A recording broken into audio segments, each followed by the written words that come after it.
Bienvenidos todos a este primer episodio de Pensando Uruguay y en especial agradecerle a Diego Labat, presidente del Banco Central, por haber aceptado la invitación de ser parte de este ciclo de entrevistas que estamos inaugurando y que bueno, tenemos el honor que Diego haya aceptado la invitación de conversar con nosotros un rato.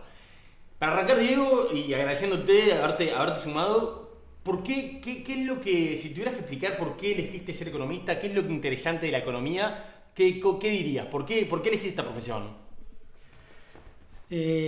Bueno, muchas gracias, Agustín, por la invitación. Bueno, es un placer y un gusto estar acá, así que bueno, me estás haciendo pensar y retrotraerme a muchos años, pero de alguna manera sí, mi preocupación, a mí me interesan todos los temas sociales y el estudio de la sociedad, y bueno, cuando entré a facultad ya hace unos cuantos años y cuando tuve que elegir, de alguna manera estábamos en un momento de auge, de mucha discusión de la economía, siempre a mí me había gustado y bueno, terminé optando por eso porque creo que bueno, como todas las ciencias sociales terminan eso, viendo me gusta ver siempre la foto del bosque, ¿no? Me considero mucho más generalista que particularista y bueno, me gusta ver el bosque y creo que en eso la carrera de economía te da eso, ¿no? Te da la idea de ver la sociedad desde una perspectiva, pero viendo la sociedad entera, ¿no? Entonces, es interesante lo que decís, ¿no? Porque capaz que los que no te conocen mucho pueden pensar que Labat viene de la banca privada, las corporaciones, pero vos venís también, tenés una familia con cierta... Una familia política, tu viejo hizo política y después estuviste muchos años en el mundo privado. ¿Cómo fue? ¿Como siempre te picó y tuviste como ganas de dejar la empresa privada y volver como al servicio público o vincularte a lo público? ¿O era algo que pensabas que no ibas a hacer más, que ya estabas como en el mundo privado? ¿Cómo fue eso?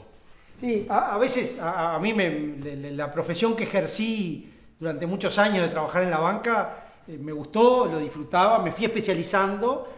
A veces sí sentías eso, ¿no? De que te gusta ver más la foto grande que especializarte en una cosa. Yo creo en poder el ser humano opinando de todo, ¿no? Opinando de economía, pero también uno puede saber de agro o de cocina o de lo que fuera. Entonces, bueno, y sí, en mi casa siempre, de alguna manera, vengo de una familia que siempre se habló mucho de política, siempre se discutió mucho de política, desde muy chiquito. Entonces, bueno, creo y siempre me gustó mucho. Y bueno, en algún momento, siempre fui militando poco, a veces hay momentos que haciendo un poco más, a veces un poco menos, hasta que, bueno, en algún momento apareció la invitación de saltar al sector público, de ir a un servicio público. Tomé la apuesta y bueno, la verdad que contento del desafío tomado. ¿No te arrepentís? No, para nada. Bien. Viste que los economistas, hoy en día tenemos bastante impunidad de generalistas los economistas, así que viene bien. Un poco entrando al tema, ¿no? Y en tu función actual, si tuvieras que imaginarte cuál te gustaría que fuera, no quiero decir tu legado del Banco Central, pero cómo te gustaría que quedara el banco, qué cambios profundos, cuál es tu visión de reformas en el Banco Central después de estos 5 años, que pueden ser menos, pero que quizás estés presidiendo el banco. ¿Qué te gustaría que fuera lo principal que quedara? A ver, yo voy a empezar por un atributo que hay que mejorar, pero que ya hoy tiene el Banco Central, que es como un ejemplo de institución pública, ¿sí? Es decir, donde hay mucho profesionalismo, de alguna manera es lo que se llama una institución, ¿sí? Donde la gente pasa, los que estamos a cargo pasamos, pero la institución sigue. Entonces, eso que yo creo que es un ejemplo que Uruguay debiera replicar en muchas otras instituciones, ¿no? Cosa de que pasen los gobiernos y esas una burocracia de buena calidad. De buena calidad. Por supuesto, el Banco Central igual tiene un montón de deberes y cosas para hacer. Yo creo que hay que seguir evolucionando en esa institucionalidad. Creo que tenemos que tener un Banco Central pensado más como política de Estado, justamente como quien de verdad vela por la estabilidad de la moneda, que los 3,5 millones de uruguayos sepamos que en el Banco Central tenemos a una institución que se está preocupando por nuestros bolsillos, por la estabilidad de nuestra moneda. Entonces, yo creo que hay que avanzar en eso, y bueno, yo ahí me he planteado 3 pilares, digamos, ¿no? Es decir, yo digo, tener una política monetaria mucho más potente, en eso estamos trabajando, para que lleve la inflación a rango internacional. Por ahí hemos barajado el entorno del 3%, pero digamos, pensar en que Uruguay, como han recorrido otros países latinoamericanos, que también tenían mucha inflación, vayan a inflaciones decorosas y a inflaciones de nivel internacional. Un segundo aspecto que a mí me gustaría llevar en el Banco Central es, desde el Banco Central, conseguir un sistema financiero mucho más moderno y más desarrollado que el país precisa y que es una condición necesaria para que Uruguay como país empiece a tener tasas de crecimiento más altas, ¿sí? Es fundamental, o sea, aburriría con mucha literatura que hay, pero está claro que un pilar del crecimiento, una condición necesaria, es ese sistema financiero, y en eso estamos trabajando para tener un mejor sistema financiero. Y bueno, y hay un tercer pilar, que es lo que decía al principio, de desarrollar la institución Banco Central, adecuarla a los tiempos. A veces es una institución también muy profesional, a veces un poco acartonada. Entonces, bueno, estamos tratando de eso, de tratar hemos tomado algunas medidas hasta de flexibilidad laboral, flexibilidad horaria, y ir a desacartonar un poquito eso. Entonces, bueno, esos son un poco los tres pilares que me gustaría al final del periodo que se vean avanzados. Está bueno eso que decís, ¿no? Creo que todos los economistas estamos bastante de acuerdo como en la importancia, pero a veces capaz que cuesta como bajar a las personas, a las familias.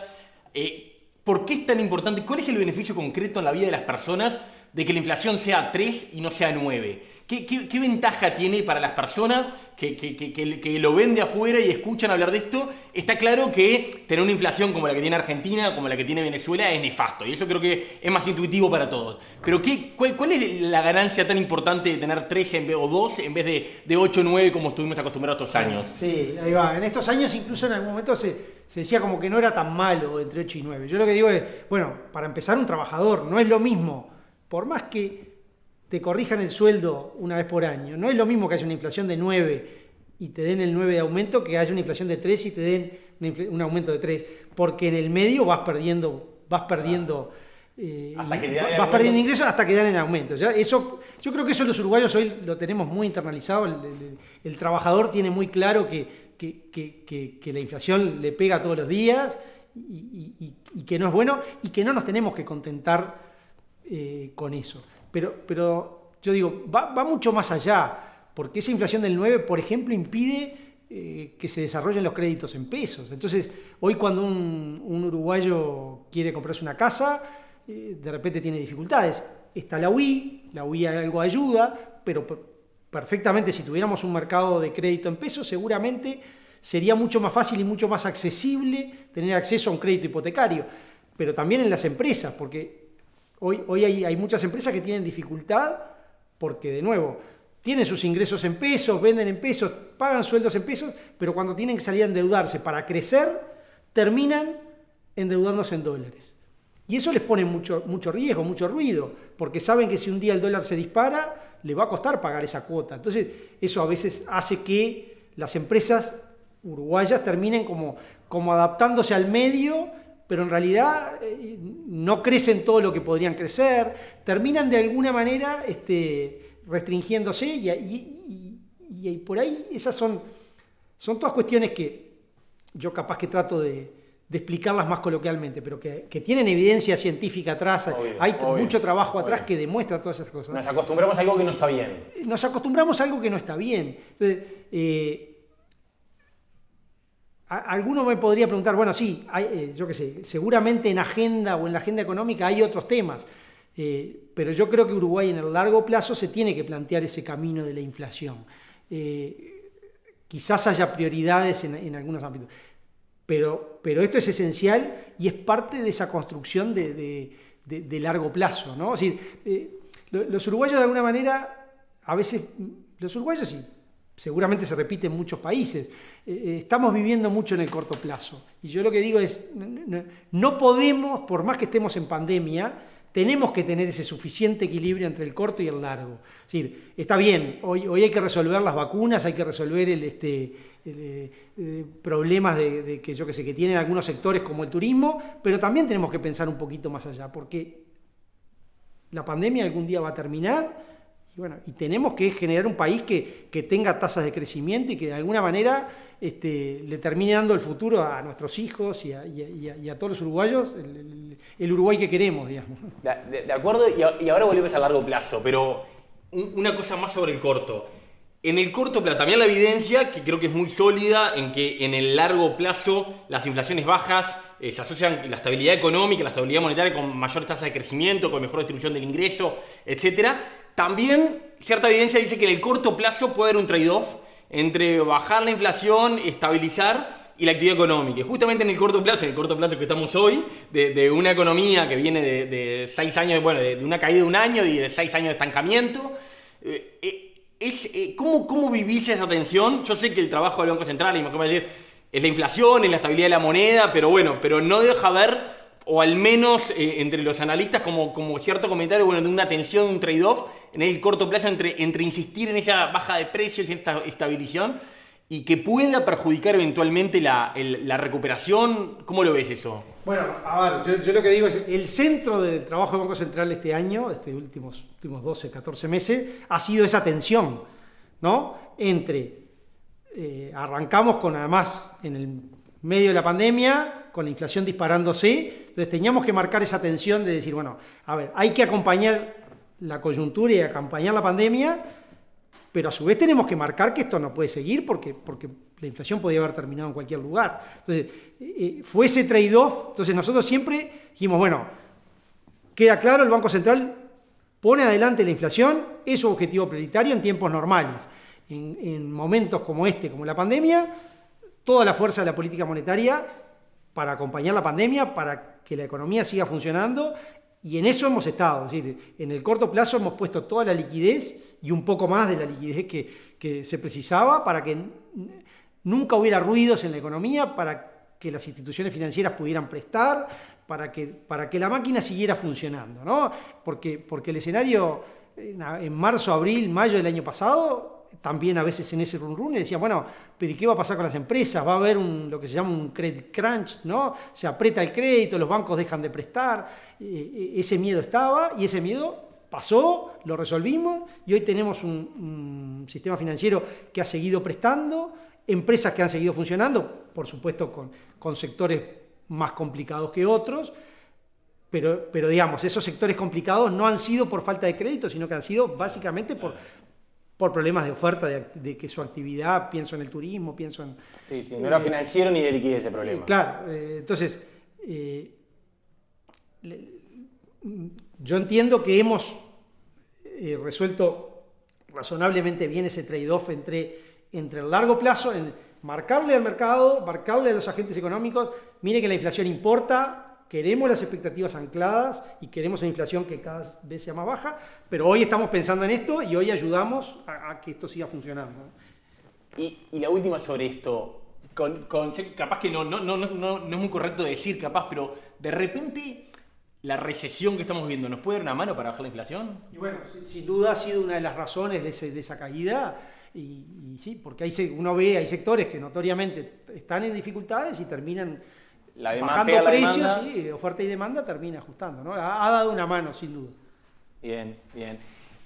Otra de las cosas que vos mencionaste y que estamos sobrehablando es el tema de la dolarización, ¿no? Creo que en Uruguay somos poco conscientes el uruguayo vive con un seguimiento sobre el dólar que no es común y no somos conscientes de lo poco común que es esto en otros países. Uno, si va a hablar con un chileno y le cuenta que acá las casas se venden en dólares, te queda mirando y dicen, pero ¿no tienen moneda? No, sí tenemos moneda, pero igual las casas están en dólares y los autos están en dólares. ¿Y por qué?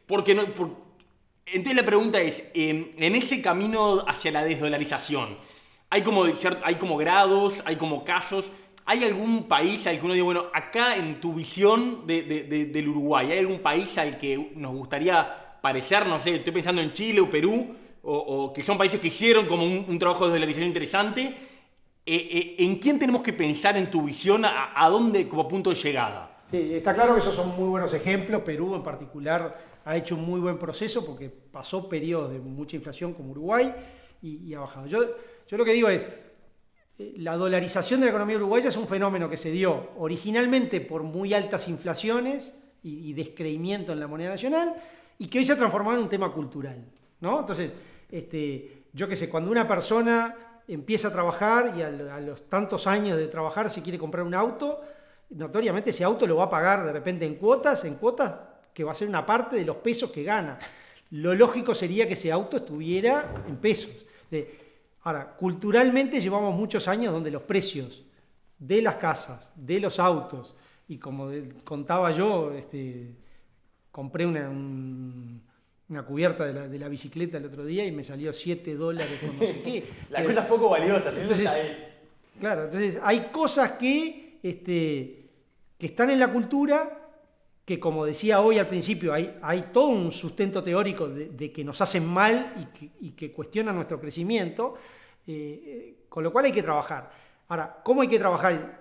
Nosotros miramos muchas cosas que hizo Chile y Perú, pero a ver, lo vemos como un proceso, la desdolarización, de mediano y largo plazo, que tiene que ser un proceso no obligatorio, donde de alguna manera los uruguayos empiecen a cambiar ciertas conductas y a darse cuenta que les favorece. A ver, el ejemplo más claro es el del ahorro. Cuando uno mira una serie de largo plazo, haber ahorrado en dólares y haber ahorrado en pesos, es notoria la ventaja hacia los pesos. Sí es verdad que a veces el dólar me protege en episodios puntuales. Creo que la crisis del 82, perdón que interrumpo, y la del 2002, fueron como los dos grandes episodios de educación financiera antipeso, ¿no? De decir, bueno, la educación financiera en este país, y ahora te quería preguntar eso, creo que tiene mucho deja mucho que desear. Y las crisis actuaron como por sangre, entró en generaciones de uruguayos de que no descalzarse, ¿no? Lo que decimos en la última vista, que es, si cobro un peso no puedo endeudarme en dólares, y mejor ahorro en dólares porque de repente había una devaluación como le pasó a mi viejo o mi abuelo, así que mejor no lo toco. Y ahí quedó un poquito esa obsesión que vos hablabas. Sí. Y además después que empezó esa indexación con el dólar, porque está bien, era hacia donde los uruguayos iban a refugiarse, durante muchísimos años, hasta el 2002, solo teníamos un dólar, el dólar solo subía. Entonces era como jugar y cobrar. A partir del 2002, con el dólar flotando, ya no es tan claro, porque el dólar a veces sube y a veces baja. Entonces, yo creo que, por eso, Uruguay está en un momento donde se tiene que plantear esto y tiene que hacer el esfuerzo. Es un esfuerzo que no va a ser fácil, que va a ser lento. Seguramente demoremos bastante en ver que el uruguayo deje de ahorrar en dólares, pero sí que empiece en algunos casos a elegir instrumentos en pesos, algunos bienes empiecen a transar en pesos, y yo creo que ese es el camino, ir de a poco, que los ciudadanos empiecen a entender que eso que tiene sus beneficios. Y yo creo que al final del camino vamos a llegar a un nuevo equilibrio donde vamos a estar mucho mejor. ¿Vos crees eso? Y para eso, alcanza, volviendo al tema de la educación financiera, ¿no? Alcanza, sobre todo pensando en las nuevas generaciones que no vivieron las crisis, que yo creo que no tienen tan presente ese tema, lo traumático que puede ser de ver en dólar. ¿Alcanza con bajar la inflación? ¿O hay algún otro tema en Argentina? Ahorita hablan mucho, en Argentina hace muchas cosas mal, pero ahora se puso de moda hablar en algunos sectores de, no, el tema del dólar es psicológico, es un trauma. Claramente en Argentina no es psicológico, es la forma que la gente se protege y lo bien que hacen protegerse. Pero en el caso nuestro, para lograr eso, ¿alcanza con bajar la inflación? ¿O hay un tema también como cultural para dar?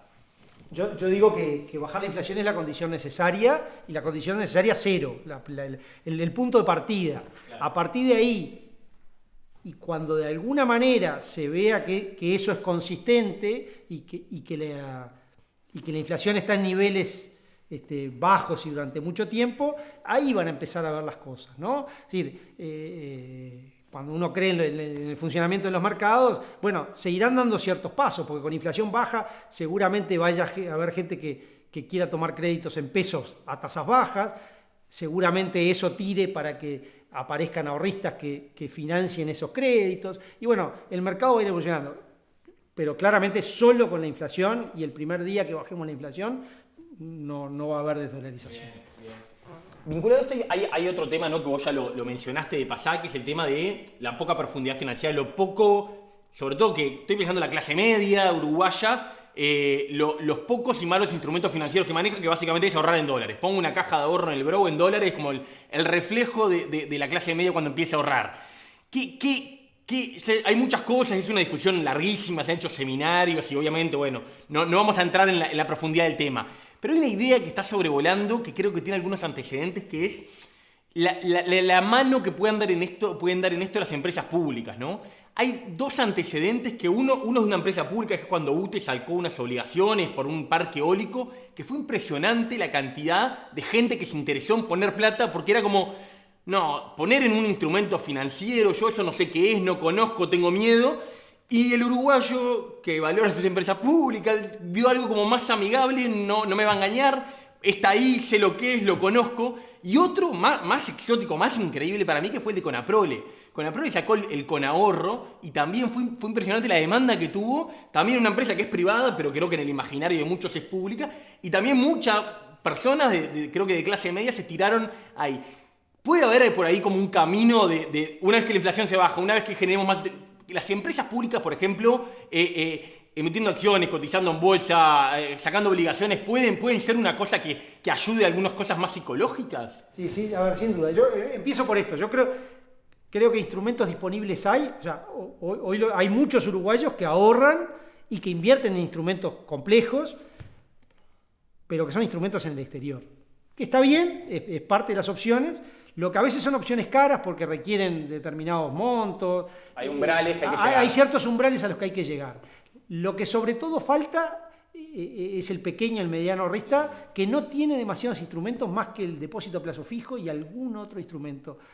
Y como tú decías, claramente, cuando salieron las emisiones de UTE, cuando han salido algún instrumento, los uruguayos vuelan hacia eso y compran.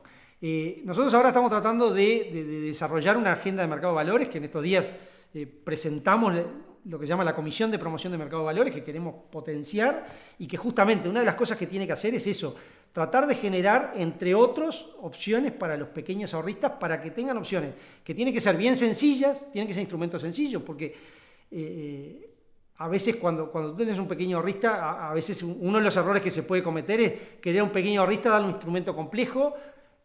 Y si algo hemos pecado los uruguayos, y parte de estos problemas son algunos problemas que hemos tenido en el pasado, ¿no? Pienso en episodios sobre fines de los 90 con obligaciones negociables, donde de repente había ahorristas que emitían, pero no tenían muy claro el riesgo, que el riesgo no era tener un depósito en el banco, sino que era un riesgo un poquito más complejo, porque la que me debía la plata era una empresa, y después esa empresa quebró y me quedé atrás. Entonces hay que ser muy cuidadoso en el desarrollo de eso, pero notoriamente hay que generar, y hay un espacio gigante para generar más productos, en particular en pesos, pero en cualquier otra moneda. Yo creo que es uno de los desafíos que tenemos, lograr que estén los incentivos para que haya mucho mayor oferta de instrumentos, ¿no? y que el uruguayo se acostumbre a ahorrar cada vez más. Bien. Ojalá sea así.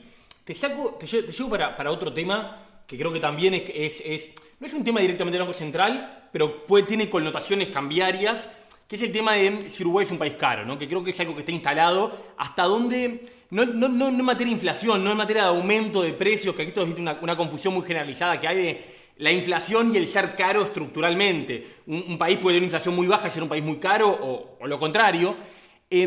Más estructuralmente hay una sensación y está instalado, y yo lo creo, que Uruguay es un país como de precios altos, y ahí pueden mediar varias cosas, algunas cosas más micro, de problemas de competencia, de pequeña escala, de costos productivos, pero también hay un tema, o puede haber eventualmente una hipótesis, es que hay un tema de un atraso cambiario crónico, ¿no? Y que bueno, que las idas al Chuy, a Río Branco, a Concordia y a Colón sistemáticas responden más allá del momento. Bueno, hoy uno puede decir, hoy Brasil y Argentina tienen una lógica devaluatoria que es imposible seguirles el tren, de acuerdo, pero estoy pensando más en lo crónico, lo estructural. ¿Cómo ves eso? ¿Vos creés que parte, primero, si creés que Uruguay es un país caro, y si creés que parte de eso puede ser un problema de atraso cambiario crónico, o no lo ves por ahí? A ver, yo el otro día escuchaba una entrevista a un comerciante de Rivera que justo él decía, bueno, hay vaivenes, esto va y viene, lo que pasa es que de cada 10 años, en 9 está el tipo de cambio a favor de de los brasileros y en una a favor nuestro. Como el fútbol, ¿no? Como el fútbol. A veces gana y se pierde, pero Decir, gana bueno, y se pierde. mi primer cuestión es decir, bueno, pero ¿esto es un problema de tipo de cambio o es un problema de países, de costos países? ¿No? Yo creo que, a ver, atrás del tipo de cambio lo que hay, el tipo de cambio es simplemente la expresión de un montón de cosas que hay atrás, de costos que hay en la economía. Y ahí juegan muchas cosas como tú decías, bueno, creo que en muchos casos la escala, que la escala quizás a lo que nos debería llevar es a pensar en ciertas especializaciones, ¿no? O podría ser un reflejo de que no nos especializamos específicamente, sino que seguimos haciendo demasiadas cosas, ¿no? Digo, la escala, a veces el costo de los servicios públicos, de todo el Estado, ¿no? Eso creo que es parte. O sea, hay muchas cosas que conducen a que Uruguay sea un país caro. De todas maneras, yo digo, y sí, me voy de Banco Central, yo creo que un poco el desafío que nosotros tenemos como país, está claro el diagnóstico, somos un país caro. El desafío no es abaratarnos, el desafío es mejorar nuestra productividad, mejorar nuestros servicios y seguir siendo, o sea, cobrarlos caros. Claro. A ver, creo que claramente el modelo de país que tiene Uruguay no tiene que ser el de estar cosiendo pelotas a salarios miserables. Claramente hay cosas que están bien. Que ¿Cómo suceden. financiamos costos mayores? Y bueno, ¿Cómo la productividad puede justificar mayores costos salariales, impositivos, que financien un mayor bienestar social? Y eso, la productividad al final. Claro, morimos siempre la productividad. Claro, cuando vemos que, no sé, no quiero poner ejemplos, pero determinados servicios en Uruguay funcionan con una empresa que tiene 800 empleados y eso mismo de repente en otra parte del mundo lo hacen con 130. Bueno, y ese es el reflejo, la definitiva, de lo caro del país. Bueno, y esas son las cosas que hay que el camino que hay que recorrer, mucho más en pensar, decir, no, sigamos 800 contra 130, pero paguémosle la quinta parte a esta gente. No. Hay que seguir teniendo salarios adecuados, pero tenemos que mejorar la productividad, tenemos que cambiar ciertas condiciones, ciertos arreglos de trabajo para que eso suceda, ¿no? Yo creo que ese es el camino que hay que recorrer. Bien, está bueno.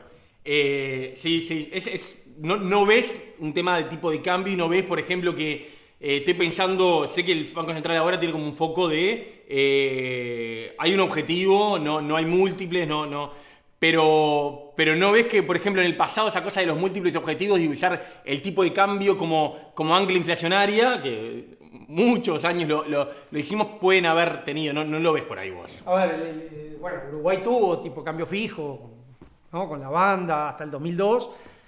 Hoy tenemos flotación, yo estoy absolutamente convencido que la flotación es el mejor régimen para Uruguay, que de alguna manera es el que le permite absorber, Uruguay es una economía abierta, pequeña, que de alguna manera el tipo de cambio flotante es lo que le permite absorber mejor esos shocks.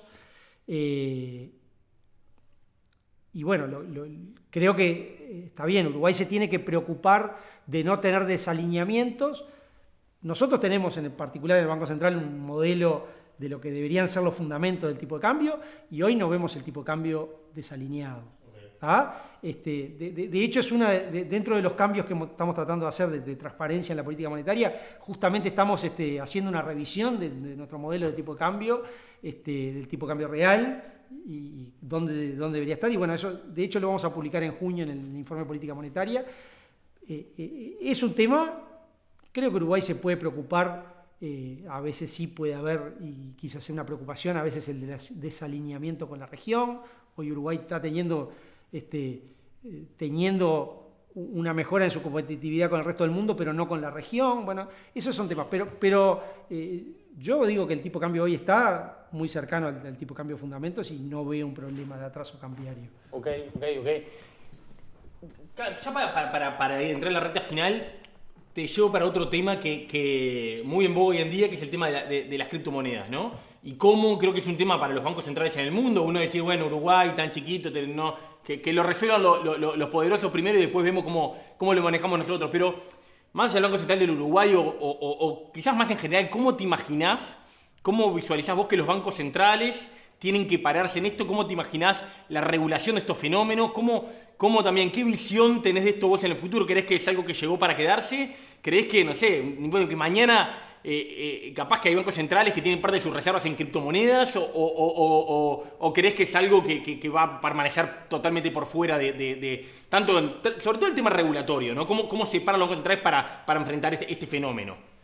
A ver, como todos, o como casi todos los fenómenos financieros, en general los reguladores van corriendo de atrás, ¿no? El mercado innova y los reguladores intentan tratar de entender los fenómenos, regularlos, ver por dónde están los riesgos. Por suerte. Por suerte. Yo creo que el fenómeno de las criptomonedas, justo además ahora estamos en unos días en los cuales hay unos ruidos muy fuertes, ¿no? Algunos están echando alguna trompadita. Y cuesta. Yo soy de los que creo que todavía hay que esperar un poquito para tomar definiciones. Lo que hemos hecho ahora en el Banco Central es, tenemos un grupo de trabajo, estamos mirando el tema, estamos mirando cómo empezar a regular, cómo tomar ciertas acciones, pero por ahora sin tomarlas, porque nos parece que hay que mirar un poquito más, sin que eso sea esperar que los países más desarrollados tomen primero acciones, no, capaz que podemos tomar nosotros primero, pero sí hay que darle algún tiempito más. De hecho, por ejemplo, y cuento la anécdota, pero tuvimos una persona que quiso donar un Bitcoin al Banco Central, tuvimos que contarle que no estábamos, en principio no, y agradecimos y le dijimos que no. ¿Un uruguayo? Era un uruguayo, sí, ahora no me acuerdo, perdón, pero no me acuerdo. ¿Pero radicado en Uruguay? Sí, era vinculado a Uruguay, yo no me acuerdo si era uruguayo o argentino, creo que era argentino. Ahora que pero a lo que voy, a ver, es un fenómeno complejo en un mundo donde las monedas de los gobiernos a veces son cuestionadas, así como recién hace un ratito hablábamos de la moneda uruguaya y que la gente a veces no cree en la moneda uruguaya, y bueno, estamos viendo presiones inflacionarias en muchos lados. Las monedas virtuales pueden llegar a tener un lugar ahí, ¿no? Donde aparezca alguna moneda que tenga tantos atributos que le pueda ganar alguna moneda a un gobierno. Bueno, yo creo que los bancos centrales estamos más que obligados a mirar muy de cerca eso, ver cómo juegan los demás, porque de verdad importa cómo juegan los demás. Pienso en lo que declaró el gobierno chino ayer, que entre otras cosas dijo, bueno, dio un paso atrás con las criptomonedas. Entonces, bueno, creo que es un fenómeno y creo que de nuevo, tiene muchos atributos las criptomonedas, que no hay que descartar su desarrollo. Bien. Prudente expectativa. Bien. Para cerrar, como última pregunta, un poco volver a largo plazo y saliendo un poquito del Banco Central, pensando en Uruguay en general, ¿cómo ves vos Uruguay en 10, 15 años? Como también, ¿qué visión del Uruguay tenemos? Nosotros desde el SET estamos convencidos, tratamos como de contagiar la idea de que Uruguay, una idea ambiciosa de que Uruguay puede ser un país desarrollado, de que Uruguay tiene condiciones objetivas para ser en América Latina de los pocos países que realmente puede aspirar a niveles de desarrollos altos y que tiene lo que siempre repetimos, que tenemos realmente instituciones políticas cuando uno mira el índice de democracia, el índice de libertad de expresión, libertad de prensa, derechos de propiedad. La institucionalidad política del Uruguay realmente está a la vanguardia. Cuando miramos la institucionalidad económica es más complejo el panorama. ¿Vos cómo ves eso? ¿Creés que hay ¿Cómo te imaginás el Uruguay en un par de décadas? Y si tenés esto compartido, bueno, ¿dónde están las reformas? ¿Dónde están los principales desafíos? ¿Dónde están los principales meollos que hay que atender? Para que pueda pasar algo así de optimista. Está bien, buenísima la pregunta. A ver, es como el tema central que deberíamos estar debatiendo los uruguayos, porque yo creo que en eso, en pensar dentro de 20 años, va casi nuestra existencia. ¿Ah?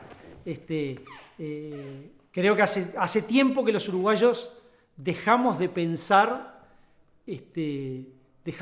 mucho para adelante.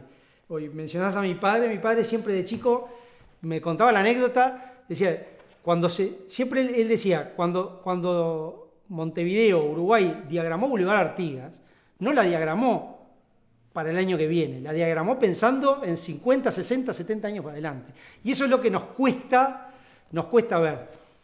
Y yo digo que va a nuestra existencia porque yo ahí tomo hay una frase de Confucio que nunca me la acuerdo de memoria, pero básicamente lo que dice es que los países prósperos o los buenos países son aquellos a donde la gente quiere ir, ¿no? Hacia donde se migra y no desde donde se emigra. La famosa votación con los pies. Claro, exactamente. Y eso es para mí es como el centro del problema, ¿no? Nosotros tenemos que lograr que Uruguay sea un país donde la gente quiera quedarse a vivir y venga gente de otros lados. Y ese tiene que ser nuestro desvelo.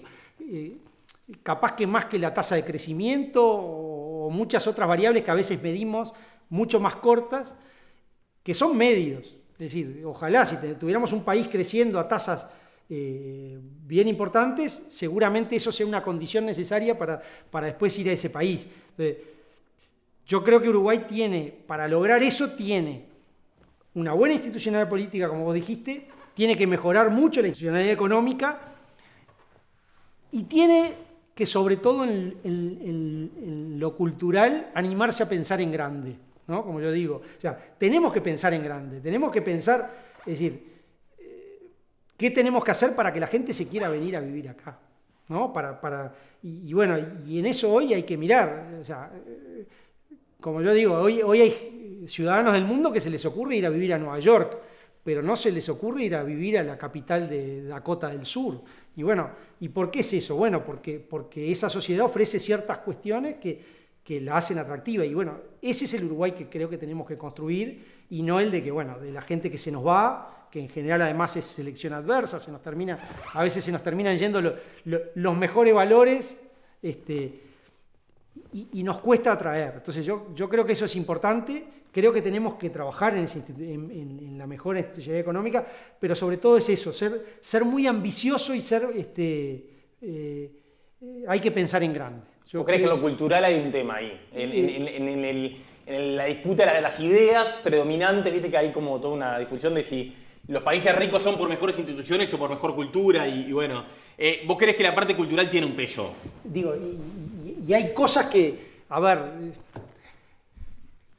porque en el mundo de hoy, a ver, hay cosas de las cuales uno puede ser ambicioso. Voy a poner un ejemplo que no tiene nada que ver, pero, es decir, ¿por qué en Montevideo no podemos tener, yo qué sé, muchísimas mejores obras de teatro que las que hay en Buenos Aires? O sea, Uruguay puede tener esas cosas, ¿sí? Porque son las cosas que al final hoy todos los ciudadanos queremos. Entonces, hay que como que pensar en grande, y bueno, creo que hay que salir de a veces tenemos mucho a veces un cierto aldeanismo, que capaz que a todos nos gusta, porque por algo estamos acá, vivimos acá, los que nacimos acá nos gusta esa.